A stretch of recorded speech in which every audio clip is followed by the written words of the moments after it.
Been a while since I've done this, so I might be a little bit rusty.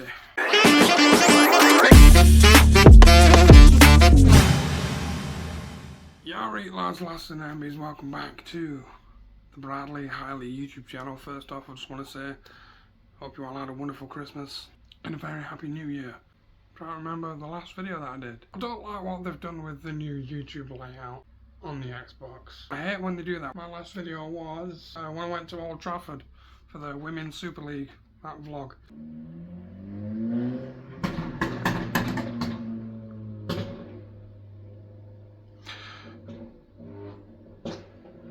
Why is it that all the knobheads with the small cocks and the big exhausts come out at night when I'm filming?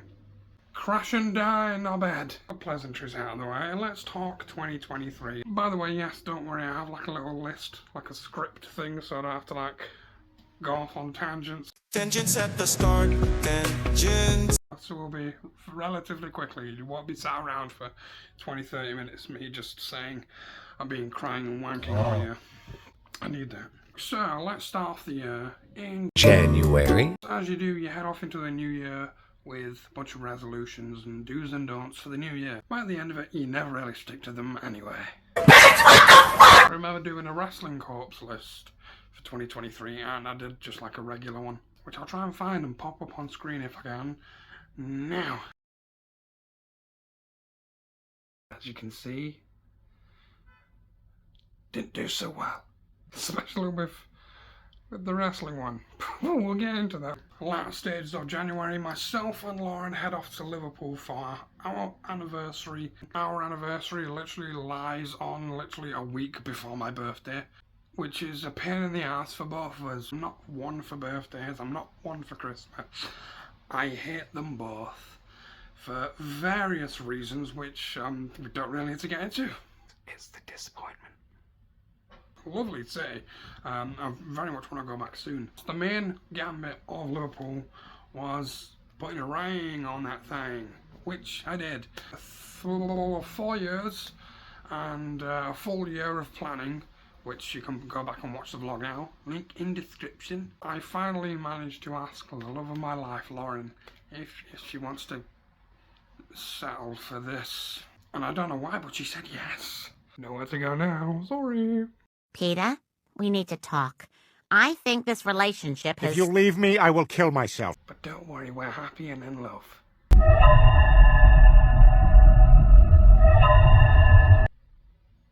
Oh my god, I get goosebumps. I've got them just thinking about it now. Getting like a little bit teary-eyed now, but it was special. Even though initially she, well, as soon as she opened the door, she did this. Okay now. Hi. Oh god, no, you didn't. No, you didn't. I did. And I'm doing. Yeah, literally the first thing she said was no. Didn't even ask her yet. She opened the door. No. Well, thank you. I'm incredibly lucky to have that woman in my life. So, thank you, Lauren. I love you. Then we move into February, where the wrestling portion of this video comes into. Doesn't last very long. Spoiler alert. UKW for Tommy Dillon, called the Wrestling for Kirkwood Hospice show, where we raised funds for the Kirkwood Hospice. Such a large thing that impacts everyone, such as cancer. And we raised quite a lot of money for wrestling in the UKW arena, and also wrestling the man that trained you on his show, essentially, that he's raising for charity. It was a pretty cool spotlight for me as well. So, although the relationships would break down in coming months, which we'll get to, for that moment in time it was very special. I was very, very blessed. I still am. So yeah, thank you for that time. Continuing February, we go to NSAW's first show of the year. NSAW presents Fatal Attraction. Myself and my good buddy Callum would defend for the first time the tag team titles, which we had initially won at said previous Kirkwood Hospice charity show versus Connor and Ty. I really enjoyed it for that moment. That was my last ever match for Enso. It was just super cool, a lot of fun. 3 people who I worship and adore and love having in the ring and in my life. 3 people whose relationships I cherish to this day. So thank you, boys. Thank you very much. Then we move to April. the wrestling portion of this video ends. WAS Deadline, the Wrestling Appreciation Society. With this one, they got to build a wrestling show around said society, which is really fucking cool. Again, for a charity which affects us all, cancer research, raised a fuck ton of money there too. And of course I got the third thing, which was really cool, or the second or third thing, I don't know, I've lost my train of thought, was I got to wrestle my best mate, my brother, Travis. And for those few minutes that we had, and for the build-up initially, for those few months, it was fantastic. It was everything we dreamed of and hoped for. The chemistry was just there. Everything lit up. You know, the crowd were on fire. And then unfortunately, this happened. I looked back at the footage since and it looks like, so in my position where I am, my arms are supposed to be supporting Travis's butt and back, essentially.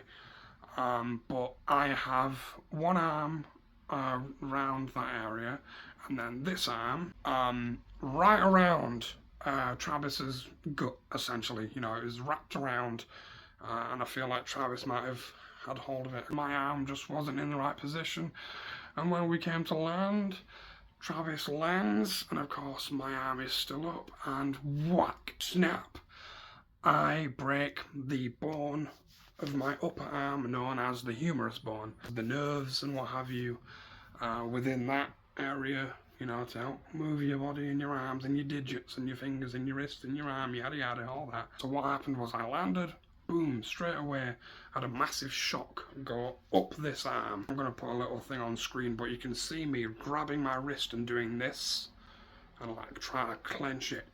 Because straight away I knew something was wrong, didn't feel right. And I thought initially I may have buggered up my shoulder or my elbow or something. I was like, alright, okay, that's fine. Because the initial shock of it was just, right, okay, well that's not normal. Didn't feel right, but I wasn't in pain. It just went shock, boom, and just numb. Tried to sit back up. My arm just flops. The match is called off. But those few minutes that we got to share in that ring truly encapsulate a dream that myself and Trav had since pretty much day one since we met and I got him into wrestling. As you can see, you know, yes, I'm good to go. It's just building up strength now, and then this, my index finger, needs to start cooperating with the rest of my hand, and then I'm good to go, and then get back in the gym, build up strength, and then move from there, and hopefully, who knows, this indefinite retirement that the doctors placed me in will be no longer definite or indefinite, and I can get back out there. I can't imagine the guilt that Travis must feel. I've not even asked him about it. I don't really want to. I can't imagine the guilt he must have felt, and maybe perhaps still feels, just seeing your best mate lie there, knowing something's wrong and it might not be the same again. Again, for those few moments in time that we got to do it and live our dream for the first 5 minutes. Special. So then we head into May. I go to Blackburn Royal Hospital, where I am in surgery for, initially it was supposed to be 4 hours, but supposedly it took 6 hours. Best sleep of my life. It was horrific, and I so apologise if this is TMI. I can literally feel, because again I snapped my humerus in half. My arm, that like leading from around about this area all the way down, was essentially just dangling off, like essentially my shoulder for a good week or so. It was horrific. You know, I could feel it, and it was just rancid. It wasn't fun, it wasn't great. And then again, why would you expect it to be?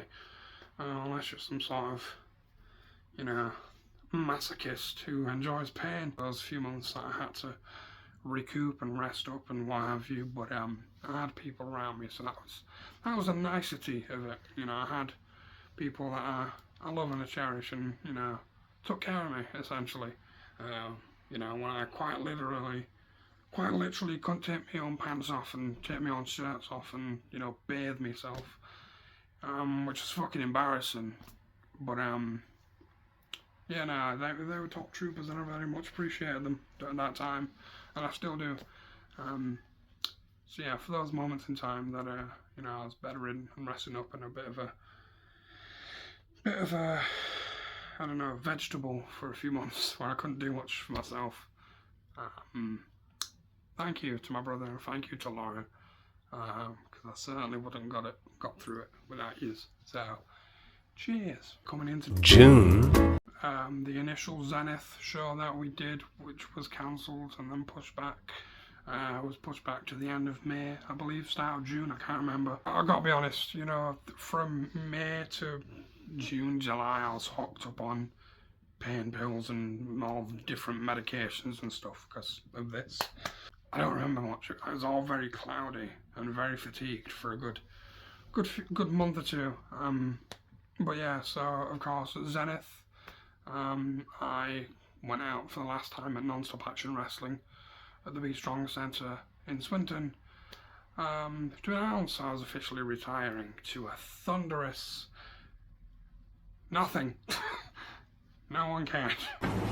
It's with me lost all the parts that I unfortunately have to announce that as of this moment I have to announce my retirement. Nor did I expect them to. Also, that was something quite nice, was when I arrived at the venue, everyone was training in the ring and stuff, but as soon as I walked in, everyone just turned around, saw me and started applauding and clapping. Which got me choked up. It was nice, it was sweet, and a bit sweet at that, but for those few moments, for the first time in a long time, and so I felt loved. So yeah, thank you for that. So, after that, I took the decision to leave, would then spiral into quite the fallout. And that was really hard to take.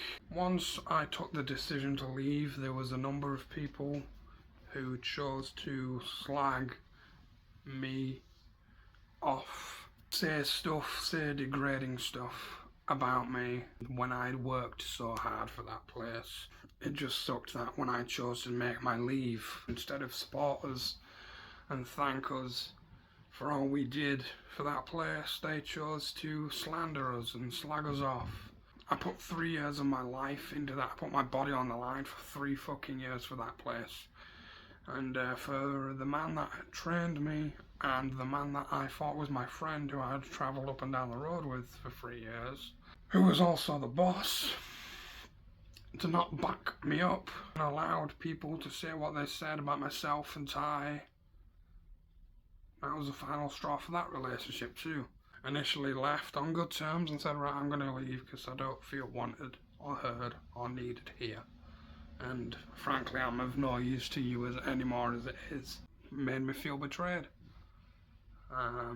To which I would initially cut all ties with that place and those people. So yeah, that's that. Then we moved to August. where I went to London, jolly old London town, with my brother, and that was a lot of fun. We went to fucking Wembley Stadium for All Elite Wrestling's All in Wembley. That was really fucking cool. You know, the biggest wrestling event in, I believe it was 30 years, especially in the UK. That was really fucking cool. To know that we got to be a part of that history. Although we were all the way up in the nosebleeds, still had a really good view, still felt quite relatively close to the ring. It was just really awesome to be a part of that. And with those people too, you know, with my brother, with Matt, and of course with Travis. So leaving Wembley, you know, nearly getting suffocated, was traumatizing. Panic attack city, bitch. For the initial moment of that show, it was really cool. It was a banging event, banger match after banger match. And yeah, and hopefully we'll be going back this year as well. Then in September, I started my first ever podcast, which oh boy, I've got two wonderful co-hosts, two very good friends of mine, with Richard and Travis, my best mate Travis, and my good friend Richard. Two awesome co-hosts. They carry the show, I'm not gonna lie. I'm just sat there in the middle watching them two. So comment below if you would like to be on the podcast, and comment below any topics you would like to see us discuss on there as well. So yeah, follow us on all the socials at Breaking Brad Pod, TikTok, Instagram, Facebook, YouTube, all of that. Of course, give us a listen on Spotify. Again, Breaking Brad Podcast. To the last stages of the year. October, For my arm, I did electrotherapy. I wouldn't recommend it. It was horrific. Like, oh god, I'm getting like a weird thingy in my arm going up and down it now that I'm talking about it. They stuck these little like patch things to my arm, both of them. There's this one that was all loopy and like for God knows why they just put the electric patches onto this one and zap this one too, you twat. Yeah, that was horrible. So after the zappy zaps of him being like zoom, zoom, yes, well done, my arm is fucked. He then proceeded to stick this weird fucking microscopic needle thing right into my fucking arm and made me like move it up and down and tense and shit, and like you could hear it, the noises inside my arm, and it just made me feel very uncomfortable. But of course with the pain of being shocked, it just wasn't nice, and I wouldn't recommend it. So yeah, that's my October. I had electric shock therapy to try and wake up my radial nerves in my arm, because by this time I'd managed to get some movement in my arm again, but it was still just my wrist being quite floppy and my fingers not really communicating. But of course, as you can see now, I'm good to go. So yes, queen. Then we go to December, where it's Crimbo and New Year's. Miserable, fucking miserable. I'd like to point out that from May still to now in January, I have not managed to see Lauren. Coming up to 8 months. Fucking sucks. So of course with me being bedridden, making it sound like I'm dying, not being able to get out and about and such for the first little while, and then of course being anxiety filled of, oh god, what if I trip or fall and snap it again. A lot of anxiety and stress for the first little while with that, as well as being focusing on my physiotherapy and recovery and stuff. She had a big surgery as well around about October, November time. She's had a bit of a family thing as well, but it's not for me to get into. But of course, so after I saw her in May, with me focusing on physiotherapy, I don't know if anyone's been like this, but like when you break something up for the first little while, you get really racked up in your own head of like, oh god, what if I do this and that happens and yada yada. Suddenly, you know, you feel very broken and very brittle and very nervous because you're worried that the littlest of things is gonna happen and you're gonna fuck yourself up again. And then of course with her being quite literally bedridden and not being able to move, for a while after her big surgery, I nearly gave myself a lisp then. Yeah, it's just been a very, very tough 6-7 months for the both of us, mainly for her. Christmas presents over there waiting for her. So yeah, by the time I see her, it'll be my birthday. Life gets in the way sometimes, and it goes a lot quicker when you get older. I'm 27 in fucking 2 weeks. Kill me now. Ew, that's rancid. Ew. Done nothing with my life and I'm 27. New Year's, I went up to my mum's for a few drinks. A nice little buffet thing with my mum and her partner and Andrew. Been thinking a lot about my granddad lately, and I really shouldn't, but I really should. And yeah, I've been thinking about him a lot more than I used to, and I would do. You know, with each week, each month, each year that passes, I think about him more and more, and I miss him more and more the further away it gets from where we lost him. So yeah, I just got home on New Year's, collapsed on my bed and started bawling like a bitch. Open up, never be afraid to be yourself and never be afraid to cry. So, Just remember that one. And now, of course, we're into January, we're into 2023, we're a week in. I wanted to give it a week just to settle, just to get into the new year and just think about what I want to do and what I want to accomplish. Again, like I say, I don't necessarily do resolutions, I just do what, the hopes, what I hope to do. Eat healthier, I want to get back in the gym, I want to get out more, I want to travel more again, because I didn't really get to do that. I just want to be a better person, because last year it left me very angry, very lonely, very bitter, and I didn't like who I became. That's life, as Frank Sinatra says, or he said, dead now. That's my 2023 in review and my hopes for 2024. Thank you, much love, take care of yourselves. And I'm very much looking forward to bringing you more content throughout the year. Yeah, if you're sick of seeing this face, you're going to be seeing a lot more of it. If you want to, anyway. So, yeah, much love, take care of yourselves. And thank you for all the continued support. And let's make 2024 a good one, eh? Let's try. Alright? See you in a bit, kid. Did you enjoy that video? Good. Here's a few friends of mine now. Give you some words of encouragement for you to stick around on the Bradley Hiley YouTube channel. Here's a really good one. Just use mine. Use mine. I'm very satisfied. Definitely recommend. Problem gone. Thank you.